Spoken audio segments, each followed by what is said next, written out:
back to another edition of the Michigan Conservative Roundtable. My name is Mac, and today on the phone line I have Charles Martin Cosgriff, former co-host of the MCR, and also an author. And we're going to talk to him about some of his conservative books.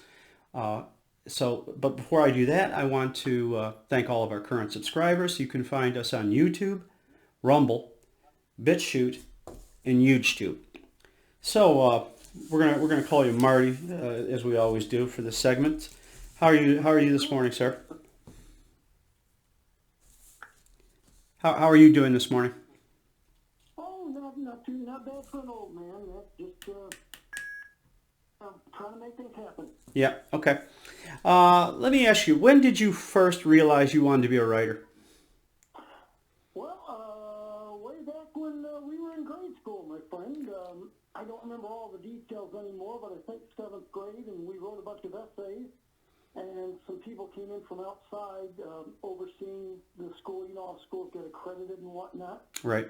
And I remember one of those professors coming to me with an essay I'd written and wanting to know why I wrote the things I did. It had something to do with Tiger Stadium and the wind whipping around in it as I watched a ball game, and he seemed kind of impressed by the writing. Not sure why a 12 or 13-year-old would impress somebody that much, but I remember thinking at that time, I think I could do this. I had a great love for Tiger Stadium, and it still has a special place in my heart to this day.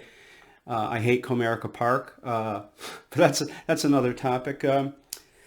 So, because I'm with you, just for the record. Obviously, you're a conservative, so that I'm going to assume that led you to wanting to write from a conservative point of view.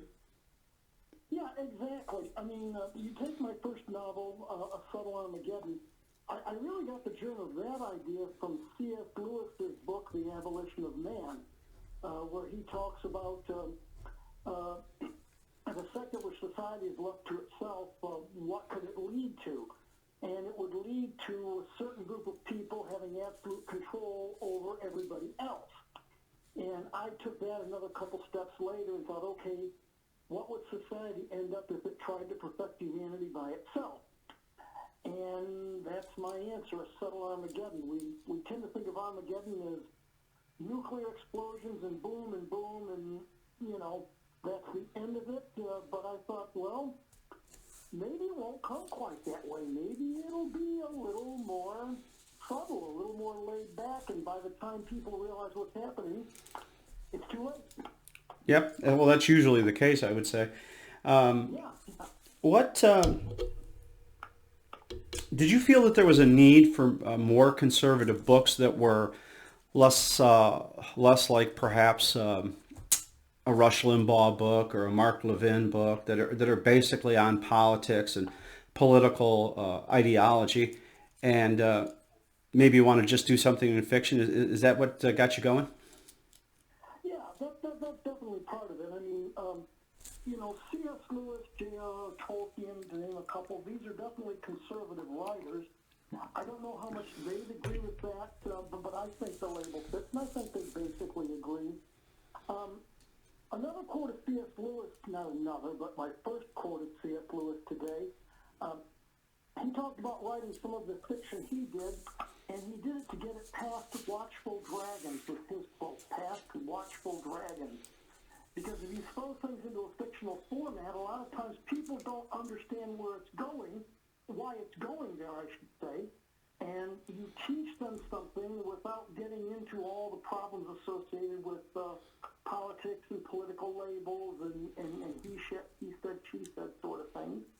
And I think there's a lot of great truth to that. So I think that's where a real need in conservative fiction lies, is we need to start teaching lessons without any of the preconceived notions that people are going to have. And then people who are open-minded ideally are going to read that stuff and go, hey, that's right, that makes sense. Well, you know, and whereas, I mean, let's be honest with ourselves. As a conservative myself, the instant I hear someone's liberal, I got a chip on my shoulder against them. The instant a lot of liberals hear some of the conservatives, and you and I have both dealt with this in our lives, Matt, the instant, oh, you're a conservative, and then discussion is almost completely cut off. Well, it's funny. It's funny you should say that because we did a video a short while ago, and we had a couple of people. We found out we had a couple of viewers in Australia and one in Germany. And what caught my eye to ask the question to them, "Where are you from?" was the fact that they both said they seemed to have an idea what an American conservative is, and they were surprised that we weren't it. So I wonder, and of course I would tell you, and I think you'd agree that we are American conservatives. Uh, Yeah. but so around the Well, I world, mean, not to extrapolate too far, but I remember giving a talk way back in the 1980s when I was active with the Michigan Conservative Union, where I made the statement, and this was an admittedly liberal group, but I made the statement, no sane man wants to see another man starve. And I had someone come up to me afterwards and say, do conservatives really believe that? And I said, of course we do. yes, We don't want people to starve. We don't want people to be homeless, to be without medical care. You know, these are positive human moral goods, and we need to strive for them. yeah, we want clean air. Market answers, and the liberal wants government answers. Exactly. And in some cases, a totalitarian government, which leads to part of the story in your book, which I have read, of course. So you're Armageddon definitely, the situation in Subtle Armageddon definitely devolved from a totalitarian world government. And I want to be careful saying that because, it's fiction. So I don't want to say this is exactly what's going to happen. right. But more, this is what could happen, and we need to be aware that it could happen. Correct. So in writing science fiction, where does it start for you? Where's your initial idea come from? Does something just pop into your head one day and then you build off that? Or do you sit down and say, hey, Mac, I'm going to write a book and it's going to be science fiction, and then figure it out? Well, there's a couple approaches to writing,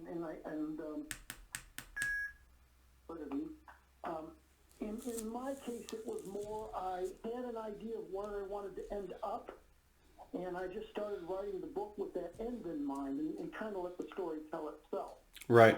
You can approach it, you can approach it from either direction. You can sit down and map out the story and then go back in and fill it in with events and dialogue, or you just start writing and you see where the story takes you.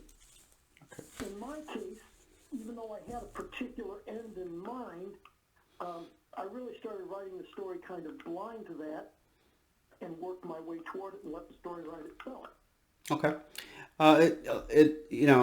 For people who like science fiction, I got to tell you, I'm not a huge science fiction fan. I don't hate it, but I certainly don't go out of my way to read it or watch it in a movie. But your book, I found. Well, I would say this: any time a friend writes a book, you get a little bit different insight. You might read between the lines a little bit, but I would say for the average sci-fi fan, and TJ's a huge sci-fi fan. I don't believe he's read your book, but it's an excellent book for sci-fi fans. I mean, and it's kind of it's unique, it's fresh. We don't want to obviously get into any kind of detail here. It's a spoiler alert, but where can we find your books? Well, right now, you can order them through traditional booksellers, but A Subtle Armageddon is available on Amazon, a traditional paperback edition, and there is a Kindle edition that's available also, which comes out quite a bit cheaper, as I understand. Yes. So it's available in traditional print form, and it's available in ebook form as well, and right now it's available through any online bookseller, Amazon. I've seen things where used copies are available on eBay, which impresses me in a certain way. Well, I do have a website in development, but it's not quite ready yet, so I hope to do some direct sales as time goes on. I do tend to hang on to my books. I like hardcovers. It drives me crazy when people bend books and break books, but I like to keep my books. But that's why the Kindle is. I mean, if you were to read it and be done with it, and you can always read it again. That's easy enough. Oh, yeah. So that doesn't take up any space except for on your the hard drive of your or the SSD card of your device. Oh, yeah. So Well, as a bit of an aside find in print. Yeah. I mean, not that they can't be found, but like in the last year, I've read 2 books in particular that, and I'm not a Kindle guy myself. I like the feel of the book in front of me. I like turning the pages. I like being able to flip back easily or even make notes in the margin. But I have found that sometimes it's easier to get the Kindle edition, quicker and easier, I should say. There's no doubt about that. And I, as I've gotten older, I have taken a liking to Audible, which I'm probably guessing you are not on, right? No, I'm not on. Okay. That's a whole other adventure. And I understand the reading comprehension between reading a book and listening to a book are about the same. So that's great news for people like me. But all that said, we don't want this to go on too much longer. I just wanted to get you introduced. We're going to have you back. And when we talk about the sequel to Subtle Armageddon, which is Michael's story, it's a 2-book set. I enjoyed both of them. I think I enjoyed Michael's story perhaps a little bit more. The character development in it was great. Well, appreciate the kind words there. It's they're both, one flows from the other, but they're both definitely distinct books of their own. All right, with that, we're going to call it a wrap, and we'll be back again next week with another of these book reviews. We have I'm lining up authors to do conservative book reviews. I think it's important that people know that there are conservative books out there that aren't, about this policy or that policy or how this person or that person is bad or this person or that person is good. So that's the thing that's driving me here. Well, if I could throw in one more thing real quick, I think that's something that conservatives are kind of lacking on, is the underpinning. And the truth of things exists beyond the precise, everyday, what's happening here and now. Yes. And I think that's one way that conservative fiction can get. Let's get right to the heart of the philosophy, and let's explain that. And then we might find people applying it to everyday actions perfectly well on their own. Yeah, unfortunately, I feel that people are so overwhelmed right now. And this is another reason I wanted to do this, is that people need a break. And I think a science fiction could be a good escape from that. Not that you want to escape too far, because, just because you don't eat the lion doesn't mean he doesn't eat you. So you need to be aware of your surroundings and what's going on in the world. But the obsession with it that we seem to have is not good.